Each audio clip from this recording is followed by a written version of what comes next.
बहू ने आसमान दिखा दिया। मम्मी जी, ये 7,000 रुपये आप अपने पास रखिए और आपकी दवाई मैं ऑफिस से आते हुए ले आऊँगी। यह बोलते हुए नीता ने अपनी सास कमला जी को 7,000 रुपये दे दिए और नीता अपने ऑफिस के लिए निकल गई। अभी 1 महीने पहले ही कमला जी के बेटे अजय की शादी नीता से हुई है। नीता और अजय दोनों नौकरी करते हैं। कमला जी के पति की एक कार एक्सीडेंट में मौत हो गई थी। कमला जी ने आर्थिक परेशानी उठाकर अपने बेटे अजय को पढ़ा लिखा कर संयम बनाया। कमला जी का एकदम से गला भराया, भरे गले से बोली, बेटी मुझे इतने पैसे का क्या काम। मम्मी जी, 1 महीना हुआ है इस नए घर में आए, मैं रोज़ देख रही हूँ आपको कितनी चीज़ों के लिए पैसे लगते हैं। आप सब्जी लेती हो, फल लेती हो, काम वाली को भी आप पैसे देती हैं, आप रोज़ सामने वाले गार्डन में घूमने जाती हैं। आपका कुछ खाने का मन हुआ या कुछ खरीदने का मन हुआ तो आप ये 5,000 रुपये अपने पास रखिए। सास चेहरे पर मुस्कुराहट लाते हुए बोली, पेंशन के पैसे रहते हैं मेरे पास। इस पर बहू बोली, मम्मी जी आप गार्डन में जाती हैं, वहाँ आप फ्रेंड्स बनाएं, कभी मन हुआ तो पिक्चर देखने जाएं, पार्टी दो, पार्टी करो, अपनी ज़िंदगी खुलकर जियो माँ जी।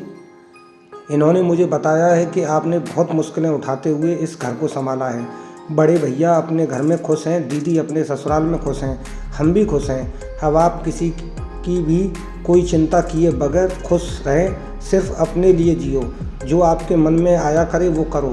मैं जानती हूँ आपने अपनी कितनी मुश्किलें उठाई हैं इस परिवार को संभालने के लिए।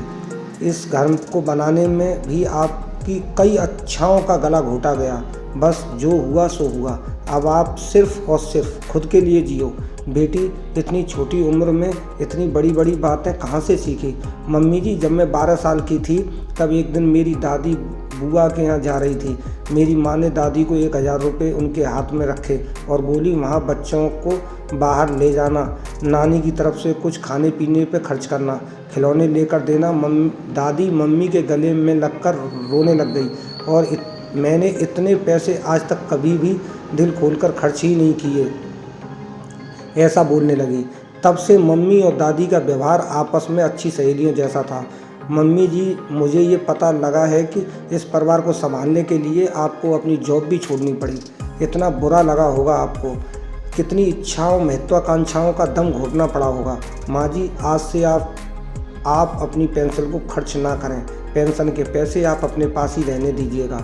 अगर मुझे कभी आवश्यकता लगी तो मैं आपसे ही तो मांगूंगी। बस बेटी, सब कुछ आज ही बोलेगी क्या? तुझे ऑफिस जाने में देर हो रही है, जल्दी जा, मुझे बोलने दो माँ, यह भी मैं अपनी खुशी के लिए ही कर रही हूँ।